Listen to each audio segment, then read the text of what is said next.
जी, बिस्मिल्लाहिर्रहमानिर्रहीम। नाज़रीन हाज़रीन, आपका बहुत शुक्रिया कि आप हमें लाइव देख रहे हैं। हमारे साथ मौजूद हैं one and only Faisal Sherjan साहब। फैसल साहब का वसी तजर्बा है और हम माजी में भी शो 2 कर चुके हैं। हमारी कोशिश होती है कि हम जितने ज़्यादा शोज़ करें फैसल साहब से उनका तजर्बा समेटें और आप तक इस अवेयरनेस को पहुँचाएँ। फैसल साहब, thank you so much sir for joining us. जी, थैंक यू सर जी, मेरा अस्सलाम वालेकुम। मैं थैंक यू सर। सर मैं बगैर किसी तमहीद बांधे सीधा सवाल की तरफ आता हूँ। मेरा पहला क्वेश्चन ये सर कि एक मिलिट्री कोर्ट्स के रिगार्डिंग केस अदालत में चल रहा है जी। एक 9 रुकनी बेंच बनता है जिसमें से 2 जजेस अलहदा हो जाते हैं। आज सर कमेंट भी पास किया चीफ जस्टिस साहब ने कि अगर आप मिलिट्री कोर्ट्स चाहते हैं तो इसका तरीक़ेकार ये है, जो वाज़ेह तरीक़ेकार है कि आप पहले एटीसी जो एंटी टेररिस्ट कोर्ट्स हैं वो बनाएँ। वहाँ से अगर किसी को मतलब कि ग्रीन सिग्नल मिलता है कि ये अहल है कि मिलिट्री कोर्ट्स में इसको पेश किया जाए, तो फिर इसको मिलिट्री कोर्ट्स में भेजें। जबकि सर इसी सूरत हाल में हमें जजिस की जो आपसी एक बाहमी एक उनका ताल्लुक है उसमें भी उनकी इत्तेफाक राय नहीं नजर आती, क्योंकि आज बेंच टूट गया, 2 जजेस उस बेंच से अलग हो गए। जबकि सर दूसरी तरफ जो है वो मतलब कि जो अबूरी हुकूमत है, अगर हमारे जजिस के किरदार को या अदालतों के किरदार को देखा जाए तो अबूरी हुकूमत भी उनके फैसले मानने को तैयार नहीं है। मैं सवाल ये पूछना चाह रहा हूँ सर कि क्या हमारे पास सुप्रीम कोर्ट है, हमारे पास हाई कोर्ट्स हैं, हमारे पास सेशन कोर्ट्स हैं, अपर टू लोअर कोर्ट्स हैं सर, क्या हमारी कोर्ट्स इस अहल नहीं है कि हमें किसी मिलिट्री कोर्ट की ज़रूरत है? देखिए, बड़ा सिंपल जवाब है इसका कि हमारे कोर्ट्स हैं और हमारे कोर्ट्स अहल हैं, ठीक है? एक पूरा प्रोसेस है, एक टियर्स हैं, डिफरेंट टियर्स हैं, ट्रायल कोर्ट्स हैं, फिर स्पेशल एंटी टेररिस्ट कोर्ट्स बनाए गए, ठीक है ना? जब वॉर ऑन टेरर का इशू आ रहा था, बहुत ज़्यादा जो है इंसिडेंट्स हो रहे थे, बहुत ज़्यादा अमवात हो रही थी, शहादतें हो रही थी, तो एंटी टेरर कोर्ट्स बनाए गए और वो एंटी टेरर कोर्ट्स जो हैं, वो फंक्शन कर रहे हैं। उसके बाद मिलिट्री कोर्ट्स बनाने का जवाज़ जो है वो नहीं बनता। हमने पिछली दफ़ा बात की थी कि 2015 में एक कॉन्स्टिट्यूशनल अमेंडमेंट करके सनसेट क्लॉज़ के साथ एक स्पेसिफिक पीरियड के लिए मिलिट्री कोर्ट्स बनाए गए और वो पेशावर के एपीएस आने के बाद बने थे। देखिए, कल जब बेंच बना 9 मेंबर, उससे पहले ही लोगों का ये सोच थी कि ये बेंच नहीं चलेगा, ठीक है ना? इस बेंच में जो शामिल किए गए थे जस्टिस काज़ी फ़ाइज़ ईसा और जस्टिस तारिक मसूद, ठीक है? सरदार तारिक मसूद। तो उसी वक़्त वो था कि जी ये जो हैं, ये जजेस ये नहीं बैठे और यही हुआ। जूँ ही प्रोसीडिंग शुरू हुई, तो फ़ाइज़ ईसा साहब ने एक 26 मिनट की तकरीर की। उन्होंने अपने लिए एक जो है ना जवाज़ निकाला और वो बेंच से उठ के चले गए। जी। जब दोबारा रिसेस के बाद बेंच आया तो 7 मेंबर बेंच था। फिर लोगों की स्पेकुलेशन थी कि शायद इसमें से 2 जज और जो हैं वो कम हो जाएँगे, जस्टिस मंसूर अली शाह और जस्टिस याया अफरीदी। ऐसे जी। नहीं हुआ। कल उन्होंने बैठ के वो सुनी, वो प्रोसीडिंग्स और उसके बाद एक बड़ा जामे ऑर्डर आया, जिसकी वजह से आज जो है जो प्रोसीडिंग हुई तकरीबन 6 घंटे की आज प्रोसीडिंग हुई है। ठीक है ना? उसमें बहुत से जजेस के रिमार्क्स भी हैं, माइंड भी नज़र आना शुरू हुआ है और लग ये रहा है कि ये जो बेंच है और उन्होंने कह भी दिया है कि जी हम मंगल तक इसका फैसला भी कर देंगे, ठीक है ना? और आज जो इश्यूज़ उठाए गए, 3 बहुत ही कामिल एडवोकेट जो हैं, फैसल सिद्दीकी ने अपने दलाइल दिए, लतीफ़ खोसर साहब कल दलाइल दे चुके थे और फिर जस्टिस जवाद खाजा के जो वकील अहमद हुसैन, उन्होंने अब आज दलाइल दिए और सबका थ्रस्ट यही था कि देखें मिलिट्री कोर्ट्स जो हैं, ठीक है ना, उनका कोई जवाज़ नहीं है आइन में, अंडर एक्सेप्शनल सर्कमस्टांस, ठीक है ना, ये किया गया था 2015 में। दो हमने पिछले वही बात की थी कि 1998 में नवाज शरीफ ने कोशिश की थी, जी। कोर्ट्स बनाए थे और एक ऑर्डिनेंस के थ्रू बनाए थे और वो कलअदम हो गया था। अपने लगाए हुए चीफ जस्टिस ने उसको कलअदम किया था। जजेस के लिए बहुत मुश्किल है कि वो ये बात माने कि हमारे कोर्ट्स फंक्शनल नहीं है। मिलिट्री कोर्ट बनाने का मकसद ये है या मतलब ये है कि हमारे कोर्ट फंक्शनल नहीं है, वो जो है वो काम नहीं कर सकते। आज जब पूछा गया अहमद हुसैन से कि आप बताइए, जस्टिस मंसूर अली शाह ने पूछा कि प्रोसेस क्या है मिलिट्री कोर्ट का, तो उन्होंने बताया जी एक पैनल बैठता है, एक उनमें सीनियर ऑफिसर होता है लेफ्टिनेंट कर्नल रैंक का और उसके साथ 2 या 3 ऑफिसर्स और बैठते हैं और वो ट्रायल करते हैं और उसके बाद जो है वो सिर्फ कहते हैं गिल्टी और नॉट गिल्टी। वो रीजंस भी नहीं रिकॉर्ड करते कि क्यों उन्होंने कहा है ये गिल्टी है या ये नॉट गिल्टी है। सो फेयर ट्रायल का उसमें जो है कोई आंसर नहीं मिलता आपको, फेयर ट्रायल नहीं होता, सर ठीक ये है ना? और आपकी बात बजाय सर, लेकिन अवाम भी, पाकिस्तान की अवाम है आखिर 25 करोड़, वो सर एक सवाल बेसिक ये जानना चाहती है। मैं किसी को मोरद इल्ज़ाम बिल्कुल नहीं ठहरा रहा। जी, जी। मेरा पूछने का मकसद है कि मैं अवाम की नुमाइंदगी करते हुए उनकी तरफ से एक सवाल पूछ रहा हूँ कि सर अगर एक सिविलियन शख्स का, एक आम आदमी का, मेरा ट्रायल हो सकता है मिलिट्री कोर्ट्स में, तो सर क्या जो दूसरी अतराफ के लोग हैं उनका, मैं किसी को मोरद इल्ज़ाम नहीं ठहरा रहा, I am mentioning it again, उनका जो ट्रायल है सर वो आम अदालतों में क्यों नहीं हो सकता? अच्छा, आम अदालतों में होना चाहिए और हो सकता है। देखिए, आर्मी एक्ट जो है ना, जो 1952 का आर्मी एक्ट, कुछ अमेंडमेंट्स बाद में हुई, 58 में हुई, कुछ और बाद में हुई। उसका मकसद है आर्मी में डिसिप्लिन कायम करना और डिसिप्लिन को इंश्योर करना। इसीलिए उसमें उसका तकरीबन अगर आप पूरे का पूरा पढ़ें, right up to the last article, तो उसमें यही है। और in exceptional circumstance, civilians contracted by the army for any military institution और इंस्टॉलेशन, वहाँ जो है वो थोड़ी सी प्रोविजन है, क्योंकि वो अंडर कॉन्ट्रैक्ट हैं और वो काम कर रहे हैं। जैसे ऑर्डिनेंस डेपोज में लोग काम करते हैं, कुछ और जो है सप्लाई कोर में कुछ लोगों का वो दखल होता है, तो इस तरह की चीज़ें होती हैं। ये हमने देखा है कि जनरल मुशर्रफ का ट्रायल हुआ जी, after his retirement, right, after his retirement, not during his retirement. ये ये भी आज सवाल पूछा, चीफ जस्टिस ने पूछा कि रिटायर्ड आर्मी अफसर जो है वो क्या सिविलियन में आता है अच्छा, या नहीं आता। हाँ, लेकिन यहाँ पर बात हो रही है कि उनको भी ट्राई किया जाएगा, ठीक है ना। तो ये बात, और आर्टिकल्स आज मेंशन हुए हैं, आर्टिकल 9, आर्टिकल 10 एंड आर्टिकल 25। 9 और 10 इसलिए हुए कि free trial, sorry fair trial जो है ना, फेयर ट्रायल का राइट है हर सिटीजन का, उसके साथ जाती नहीं हो सकती। और आर्टिकल 25 इसलिए कि ये नहीं हो सकता कि 60 लोग एक नॉमिनेट हुए हुए हैं एक किसी भी इंसिडेंट के लिए, और उसमें से 15 पकड़ के आप जो है पकड़ा दें मिलिट्री कोर्ट को, ठीक है ना। तो बाकी 45 क्यों नहीं पकड़ाया आपने, और उन 15 का क्या कसूर था जो आपने पकड़ा दिए एक ही केस में, एक ही दफात के तहत आपने उनको जो है अरेस्ट किया। तो ये भी इशू आज उठा है आर्टिकल 25 का, जिसमें डिस्क्रिमिनेशन नहीं कर सकते आप between citizens. Very well.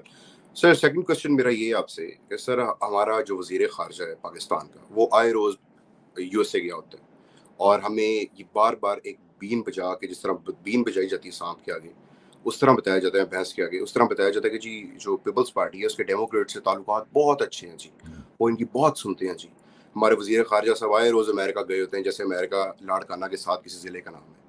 Sir ऐसी सूरत हाल में जब इतने बुबांगो दोहल, इतने डंके की चोट पे ऐसे दावे किए जाते हैं बुलंदो बांग कि इनके ताल्लुकात बहुत अच्छे हैं, मोदी इस टाइम सर, जो नरेंद्र मोदी है प्राइम मिनिस्टर ऑफ इंडिया, वो इस टाइम यूएसए में मौजूद है, और सर वो वहाँ उसकी मौजूदगी जो है उसमें एक मुश्तरका एलामिया जारी होता है इंडिया जी। और यूएसए की तरफ से। खान साहब ने भी ट्वीट मेंशन किया उसमें, सर महज पाकिस्तान का किरदार जो है वो ये दिखाया गया है कि पाकिस्तान सरहद पार जो है वो दहशतगर्दी को हवा दे रहा है। किसी ने नहीं देखा सर कि मोदी जब गुजरात में था सीएम, वहाँ इंसानी खिलाफ वर्जी कैसे होती थी। खैर उसको छोड़ दें, आज कश्मीर में क्या हो रहा है, लोगों पे केमिकल बॉम्ब यूज हो रहे हैं, आज मुसलमानों पे कितना अरसा यहाँ तंग हुआ हुआ है इंडिया पे।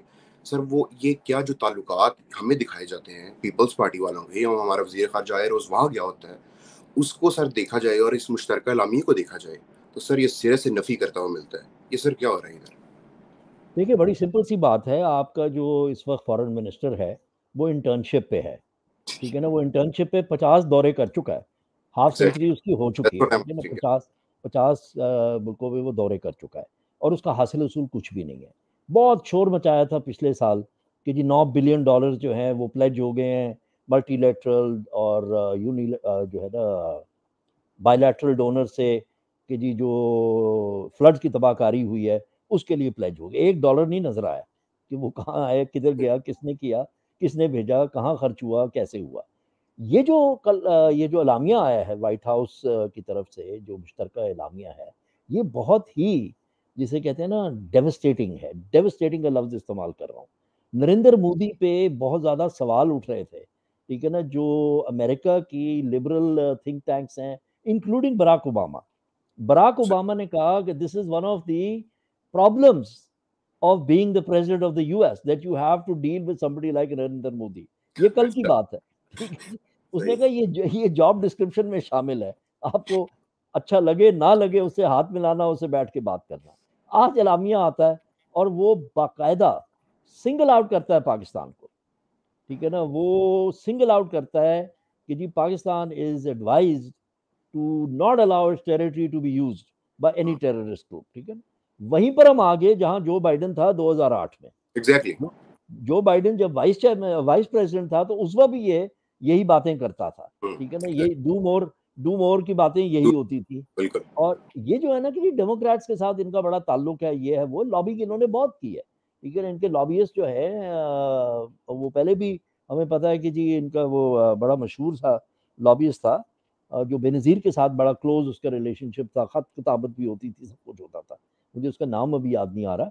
वो फिर हकानी, वो एग्जैक्टली। जब एम्बेसडर था यूएस में, तो उस वक्त वो लॉबिंग पाकिस्तान की नहीं कर रहा था, पीपल्स पार्टी। वो पीपल्स पार्टी की लॉबिंग कर रहा है। हमें याद है जो मेमो गेट हुआ था, एडमिरल बलन को जो मेमोरेंडम लिख के भेजा गया था। ठीक है ना, जो अब एबटाबाद का जो इंसिडेंट हुआ था उसामा बिन लादेन वाला, उसके बाद बाकायदा खत लिखा गया था। और उसको, उसमें अगर आप पढ़े उसको, तो उसमें जो एक लाइन थी ना, वो टिपिकल हकानी है। This is a 1971 moment. Basically वो ये कह रहा था कि जो हालात थे पाकिस्तान आर्मी के 1971 में वन में after exact. 16th of December. ठीक है जी ना, जी। ये जो हुआ इंसिडेंट एबटाबाद का मई 2010 में हुआ था, ये वो मोमेंट है कि जब आप वीकन कर सकते हैं, और वो चाहते थे कि वे वीकन हो। ठीक है ना, तो ये क्लियर वो है। पॉलिसी, फॉरेन पॉलिसी की कोई डायरेक्शन नहीं है, देयर इज नो डायरेक्शन। अगर आप देखिए, compare it with Imran Khan, with in 3 months of Imran Khan taking office, he had got the Muslim world to support Pakistan economically. Indeed. अगर आपको याद हो तो वहां उस जी। वक्त यूएस से भी सपोर्ट आई थी, यूएई से भी सपोर्ट आई थी, चाइना से क्वेश्चन जो थे शुरू में उस पे सी पैक पे। उसके बाद जो है Imran Khan himself went there, sat down with them and the attitude changed. और उसके बाद सीपैक में जो है बहुत जान पड़ी थी। ठीक है ना, अब exactly. CPEC is dead. CPEC is dead on one side, the US doesn't want to talk to you, the US thinks you are a rogue state, they are saying कि जी बाज आ जाए, इंसान बन जाए। The Muslim world does not want to support you. आपने पूरा जोर लगा दिया, कभी आम लेके जा रहे हैं, कभी कुछ और लेके जा रहे हैं, कभी मैंगो दाम डेमोक्रेसी। की बात। हाँ, वो मैंगो मैंगो डिप्लोमेसी, बिकॉज अकल तो है नहीं ना, सिर्फ बिल्कुल। एक क्रेट ऑफ मैंगोज ही है। तो ये, तो देर इज नो डायरेक्शन।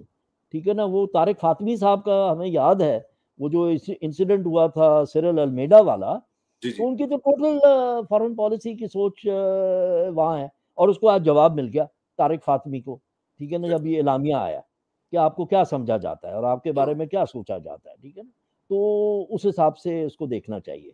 इनके पास कोई प्लान नहीं है, कोई डायरेक्शन नहीं है, ना फाइनेंस की, ना पाकिस्तान की इकोनॉमी की, ना इनको ये पता है कि जी हमने फॉरेन डिप्लोमेसी क्या करनी है, हमने अलाइनमेंट करनी है नहीं करनी है, किसके साथ करनी है, रीजनल पॉलिटिक्स में हमारा क्या रोल होगा। ठीक है ना, वो सारी बात सिर्फ बातें कर रहे हैं। ठीक है ना, वो जरदारी ने भी कह दिया कि जी मैं ईरान से अब गैस ले आऊंगा और $100 बिलियन के मैं रिजर्व बना दूंगा, और 14 साल में जेल में रहा, मैंने किताबें पढ़ी। आज उसका था कि जी मैं रीजनल पॉलिटिक्स को, रीजनल ट्रेड को बहुत अच्छी तरह समझता हूँ। तो भाई 1 साल से क्या कर रहे थे, ये भी बता दो। 16 महीने हो गए तकरीबन। ठीक सर है ना, तो वैसे वो ये बता दो।